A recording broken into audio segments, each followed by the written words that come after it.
Top quality और consistent performance के लिए सिर्फ सिल्वर पंप्स। टॉप क्वालिटी और कंसिस्टेंट परफॉर्मेंस के लिए सिर्फ सिल्वर पंप्स, नाम याद रखना। आमच्या तर जेवढं काही ज्ञान आहे आम्हाला जेवढं आहे त्याच्यात असा कुठलाही ऐतिहासिक पुराव्यामध्ये या कुत्र्याचा कुठेही उल्लेख येत नाही।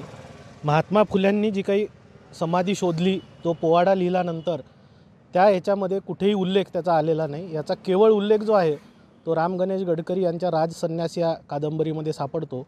कादंबरी हा इतिहास नाही आणि भिड्यांना जर खरंच एवढं प्रेम त्या कुत्र्यावर आलेलं असेल तर आमचं त्यांना आव्हान आहे की आम्ही कुठेही खुल्या याच्यावर त्यांच्याशी चर्चा करायला तयार आहे, त्यांनी तेवढं औदार्य दाखवावं। सध्या मराठा जोडो अभियान महाराष्ट्रभर फिरत आहे। संभाजीराजेंनी जी काही भूमिका घेतलेली आहे त्याचं आम्ही स्वागत करतो। संभाजी ब्रिगेडनी याआधी वाघ्या कुत्राच नाही तर राम गणेश गडकरी ज्यांच्या लिखाणातून या कुत्र्याचा उल्लेख आलेला आहे त्यांचाही पुतळा काढून टाकलेला आहे। त्याच्यामुळे ही आंदोलनं संभाजी ब्रिगेडला काही नवी नाही। संभाजीराजेंनी पुढाकार घेतलेला आहे। सरकार त्यांना कुठल्या प्रकारचा प्रतिसाद देतं किंवा त्यांच्या मागणीला किती गांभीर्याने घेतं हे आम्ही मराठा जोडो अभियान संपेपर्यंत बघू। अन्यथा सरकारला मी आपल्या माध्यमातून इशारा देत आहे की मराठा जोडो अभियान हे 1 मेला याचा समाप्त होणार आहे।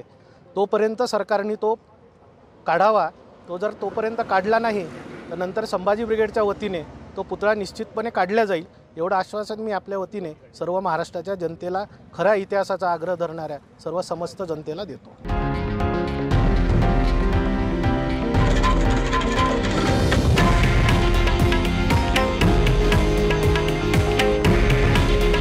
हे आहे देशातील नंबर 1 न्यूज नेटवर्क आणि आपण पाहत आहात TV9 मराठी। काळजी तुमची, हित महाराष्ट्राचं।